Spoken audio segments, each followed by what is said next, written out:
Olá, vamos dar sequência à nossa aula de Código Penal, Código Penal brasileiro, lógico.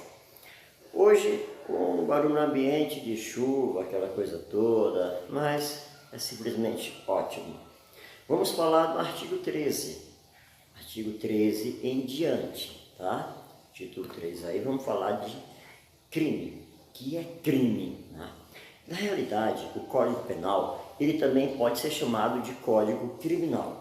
Muitos doutrinadores, tem correntes que chamam de Código Criminal. Eu particularmente sou adepto dessa ideia. Eu acredito que realmente o Código Penal deve ser chamado de Código Criminal, já que trata de quê? De delitos chamados crimes, ok?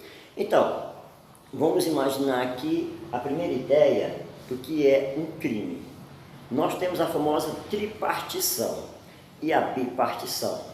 O que seria então o crime? O crime seria a junção de três situações: fato típico, antijurídico e culpável. Bem, é claro que a culpabilidade ela pode ser vista necessariamente como elemento compositor do crime? Acredito que não. Umas bancas aí para concurso, alguns professores universitários podem até ter essa ideia, mas é bom que, se for no caso de professores, eles expliquem aos discentes qual é o posicionamento dele. Ele poderá ter esse posicionamento? Sim, porque não é 100% pacificado. Porque, na realidade, a culpabilidade ela é o pressuposto da pena, né? Vamos imaginar aí primeiro o fato típico. O fato típico é aquela situação, uma série de situações, e como eu falei, a gente quer indo colocando devagar, né, para que o aluno vá aprendendo, para que quem está assistindo vá entendendo, para a posterior a gente poder se aprofundar. Aquela coisa que tipifica o crime, né? De uma maneira assim bem tênue, de uma maneira bem simplória, né? O fato típico está aquela ideia do que é o crime. Vamos dar um exemplo. No homicídio. No homicídio, o fato típico é uma pessoa tirar a vida de outra, tá? Lembrando que o ato reflexivo não é homicídio. Quando uma pessoa tira a vida de si mesmo, aí nós já sabemos, né? É o famoso que? Suicídio, tá? Aí o suicídio é penalmente punível? Bem, em primeiro lugar, como iria se punir se está morto?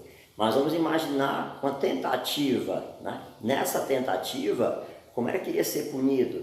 Se é crime quando alguém vai em busca de ferir um bem de outrem, né? Como a vida é um bem próprio para cada um, então aí não configuraria crime. Lógico que para o terceiro que vier com aquelas ideias de indução, instigação ou auxílio, aí esse não, né? A gente vai explicar lá depois, nos crimes contra a vida, o homicídio, o infanticídio, o suicídio e o aborto. Nós iremos explicar bem direitinho essa ideia de que quando é que é crime, quando é que não é crime, para o terceiro, porque para o detentor daquele bem não é crime. Compre um caderno, se eu vou rasgar esse caderno, danificar esse caderno por vontade própria, não estou cometendo crime algum, porque o objeto é meu. Então, quando a coisa é da pessoa, ela não vai estar cometendo crime, ok? Mas de qualquer maneira, vamos lá. Crime, fato típico, né? Aquelas ideias do fato típico. O antijurídico, que é o antijurídico? Que vai contrário ao que está na lei. Não esqueçamos que o Código Penal, para muitos, tem a ideia clara de querer punir. Não é de todo errado. Mas a importância maior do Código Penal é dar aquela relação de situações que faz com que, ao saber que eu não devo fazer isso, não devo fazer aquilo, para não macular e também não ofender o que é dos outros, o que é de outrem, faz com que eu viva melhor em sociedade, tá? É uma proteção ali, é uma relação de de proteção para mim e para toda a sociedade. Ou seja, o Código Penal também tem uma ideia de quê? Uma ideia de proteção antecipada, tá? Das coisas em si. Então, vamos lá então para se aprofundar um pouco mais em relação a isso, tá? Quando uma coisa ofende a sociedade e está descrita lá na lei, em particular no Código Penal, aí além da tipicidade das ações, vai ter também a questão da antijuridicidade, ok? Antijurídico, aquilo que é contrário à lei. Fato típico, antijurídico. Agora eu vou ver se quem cometeu aquele ato delituoso pode ou não responder criminalmente pelo que fez. Daí tem a culpabilidade. Essa culpabilidade, por isso que eu particularmente concordo que não é um pressuposto do crime, mas um pressuposto da pena. Vamos dar um exemplo bem simplório. Olha, eu fiquei sabendo lá que uma pessoa, só por maldade, sem nenhum motivo aparente, sem nenhum motivo amparado por lei, uma pessoa matou outra. Isso foi crime, hein? Isso é crime. Matar é crime. Eu fiquei sabendo que uma pessoa tirou os objetos da outra e se apropriou e foi embora. Logicamente sem anuência, sem a permissão do dono da coisa. Mas isso é crime, hein? Isso pode ter sido furto, pode ter sido roubo. Eu fiquei sabendo que uma pessoa estava induzindo outra a erro, né? A estar no erro, a permanecer no erro, causando dano a essa outra pessoa que estava sendo enganada. Rapaz, isso é crime, hein? Dizem que está lá no artigo 171, ou seja, o estelionato. Oi, estou sabendo aí que tem gente comprando objetos roubados. Uns roubam e vendem a esses outros que compram como se fosse uma coisa certa, uma coisa lícita, e ainda revende. Aí alguém vai e diz, vixi, mas isso aí, eu ouvi dizer que isso é uma tal de receptação, né? Artigo 180 do Código Penal. Ah, foi crime ou não foi? Foi.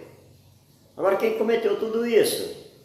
Uma pessoa de 10 anos de idade aqui no Brasil, um menor de idade, classificado pela lei como o quê? Inimputável. Ou seja, não tem capacidade jurídica para responder sobre aqueles seus delitos. Então ficou claro, né? O que eu contei, todos disseram que não, realmente isso é crime. Ô, professor de bobagem, isso é crime, todo mundo sabe que é crime. Verdade. Mas quando eu disse que a pessoa, o ser que cometeu, o sujeito ativo, era uma pessoa de 10 anos de idade, aí você diz, não. Isso aí até crime né? Mas tecnicamente ninguém vai chamar de crime não, vai chamar de ato infracional. Tá? É um ato infracional. Que depois a gente vai ver lá no ECA, o Estatuto da Criança e do Adolescente, que essa pessoa não estará sujeita nem a estar respondendo literalmente sobre isso. Tá? E pelo princípio da intranscendência da pena, se ela matar alguém, os pais não vão presos não. Aí vem aí aqueles que querem chegar aos holofotes e dizer, olha, eu trouxe aqui uma nova doutrina. A gente até respeita, porque novas doutrinas podem existir. Mas cuidado para não botar na cabeça de quem está aprendendo coisas que não têm fundamento. Né? Então, o ECA, por exemplo, o Estatuto da Criança e do Adolescente, fazendo aqui um paralelo, ele vai levar a questão de escutar para uma possível ideia de colocar numa suposta ressocialização aquele que tem 12 completos a 18 incompleto. Né? Abaixo de 12 é criança. Mas a gente vai ver isso depois. O que interessa é falar o quê? Sem fugir do tema. De que a culpabilidade, ela vai dizer se a pessoa pode ou não responder por aquele ato. Por isso que eu seguro que na tripartição vai para o crime, fato típico, antijurídico e culpável, não está nada errado se você sustentar que a culpabilidade, apesar de formador do elemento crime, por quê? Porque se tirar a culpabilidade, deixa de ser crime. Passa a ser o quê? Aí, no caso, para adolescentes, passa a ser ato infracional. Então, nesse caso aí, a culpabilidade é pressuposto da pena, da aplicação da pena, tá certo? E não necessariamente do ato criminoso. Compreenda. Eu não estou dizendo que não está naquela forma, está sim. Não estou dizendo que sem a culpabilidade haverá crime, não haverá. Porque a forma requer que exista o quê? A culpabilidade. Por quê? Se disser, é uma criança aí de 8 anos que cometeu esses atos, então vamos apagar o nome crime. Vamos falar de um ato infracional ou algo do gênero. Tá bom? Então, beleza. Então, crime é isso. Aí no artigo 13 ele diz assim, relação de causalidade. Relação de causalidade chama-se questão de causa e efeito. Tá bom? Se eu chegar e fizer assim, ó, você vai dizer, que barulho foi esse? Mas não, o professor que é o da aula estava lá batendo a mão na outra. Lá e vai quando bate a mão na outra, faz barulho, é claro, né, meu filho? Né? Só se propaga no ar, a não ser que tivesse um espaço sideral, um vácuo, mas não estando, houve o quê? Um efeito. Qual foi o efeito? O barulho. Qual foi a causa? Bater as mãos. Alguém deu um tiro na testa do outro, ok? Vamos lá. Qual foi o efeito? A morte. Qual foi a causa da morte? Um tiro ocasionado por uma ação de alguém, tá bom? Aí ele vai e diz assim, relação de causalidade, superveniência vem depois de causa independente. A gente vai ver depois que tem as pré, as concomitantes, as pós. Então vamos colocar aqui independente. E aí vamos para as famosas ideias que vêm nas apostilas de esquina. Quando eu falo apostila de esquina, um modo até um pouco sarcástico, mas para deixar bem claro o quê? Tá? Deixar bem claro que são exemplos bem pífios, bem simples, para que a gente entenda e depois possa aprofundar. Nós teremos vídeos de aprofundamento, tá bom? Então vamos lá. Quando ele diz aí, causa independente, vamos lá, aquela famosa ideia, A dá um tiro em B, A dá uma facada em B, A fere B. B é socorrido por uma ambulância, né? Aí essa ambulância em altíssima velocidade, é claro, em busca de chegar ao hospital para buscar salvar a vida daquela pessoa, daquela vítima, faz aí uma curva muito fechada, capota e aquela vítima, devido à capotagem, morre. Não foi devido ao ferimento, tá? Se não tivesse virado, ela não teria morrido. Tá bom? Então, como uma coisa não vai ter nexo com a outra... Ah, mas professor, peraí, a pessoa só pegou a ambulância se... Não, não é bem assim, tá bom? Foi totalmente independente, uma coisa não dependia da outra. Ah, então aquela pessoa que deu um tiro e a outra, que era a vítima, estava para morrer, e até onde se sabe, ia morrer. Mas esse ia morrer foi interrompido por morrer, mas por uma coisa independente. E aí o que é que acontece? Supostamente um tiro, a que atirou vai responder pelo quê? Tentativa de homicídio. Professor, eu vi aí uma ideia que disseram que era lesão corporal, mas o animus, você pode chamar de animus, não interessa aí a pronúncia do latim, o animus da ideia era retirar a vida de outrem, tá? Aí a gente usa animus ou animus, necand, né? Necande, de necrotério, de morte. Então, vontade de tirar a vida de alguém, a vontade foi essa. Foi interrompido tirar a vida. Foi não porque ele morreu, foi interrompido tirar a vida por ele, sujeito ativo, criminoso, porque a pessoa não morreu necessariamente com a ação dele. Poderia até ir morrer depois, mas a pessoa teve interrompimento e teve a morte ocasionada por uma outra situação que independia dele, sujeito ativo. Então, uma causa independente, né? Aí, o beliante aí vai responder não mais por homicídio, mas pela tentativa, ok? Vamos lá. E a relevância da omissão? Olha, crime comissivo e crime omissivo. Nós já sabemos que comissivo é de cometer, omissivo é de deixar de fazer. Aí nós temos aí, de uma maneira bem aberta, de cara logo, dois tipos de omissões. Na realidade, nós temos vários tipos. Mas vamos colocar dois, os principais, tá bom? Omissão própria e omissão imprópria. Omissão própria qual é? É aquela que a pessoa simplesmente deixa de fazer, se abstém de fazer. Ela não tinha obrigação, mas mesmo assim tem uma omissão. Por que não tinha obrigação e tem omissão? Porque quando fala obrigação, tem que chamar a obrigação legal de agir. ok? Um bombeiro para socorrer uma pessoa no incêndio, no afogamento, o próprio salva-vida não é afogamento, tá? Um policial no embate de uma situação criminosa, eles têm um contrato com o poder público chamado Estado para agir naquele momento, eles são obrigados a agir, ok? Então é uma omissão relevante. Quando essa pessoa podia e devia agir e se omite, é a chamada omissão imprópria. Todo mundo tem, na realidade, o dever de ajudar todo mundo, né? A gente vive em sociedade e a lei diz isso. Mas quando essa omissão parte de alguém que tinha que realmente tinha que ajudar, não podia se omitir. No entanto, não tinha o mister legal de fazer aquilo. Aí a omissão é própria. Resumindo, quando é que é própria? É daquela pessoa que tem obrigação, mas não é uma obrigação legal, porque a profissão dela é aquilo, aí é própria. Mas quando a profissão dela tem a ver com aquela ideia de buscar salvar a pessoa e ela faz questão de se omitir, aí nesse caso a omissão é imprópria. Dependendo da situação, vamos nessa, eu sou um salva-vida, usando esses termos aqui, esses exemplos que caem em todo lugar. Usando o exemplo salva-vida, eu sou salva-vida, e aí uma pessoa começa a afogar. E aí tem todas as condições para ir em busca. Por exemplo, se tiver cheio de tubarão, né, fosse um rio cheio de piranha, onde se eu pulasse, tudo que eu iria conseguir era morrer junto, não, filho, aí não. Por mais que tenha na lei que eu tenho que procurar salvar as pessoas, aí eu não teria essa obrigação total. Mas eu tenho condição sim. Alguém diz, ei, salve, oi, a pessoa vai se afogar. Deixa, procurou, né? Aí você pode responder até por homicídio, viu? Você pode responder por homicídio, porque esta omissão, ela é penalmente relevante. A gente vai ver isso mais adiante com exercício. A gente vai colocar também exercícios aqui. Crime consumado e tentado, na corridinha. Quando é que um crime é consumado? Também chamado de crime perfeito. Não confundir consumado com exaurido, tá? Consumado, quando ele tem todos os elementos que o tipifica. Tem tudo que o tipifica, tá bom? Na lesão corporal, bateu, tudo mais, deixou hematomas.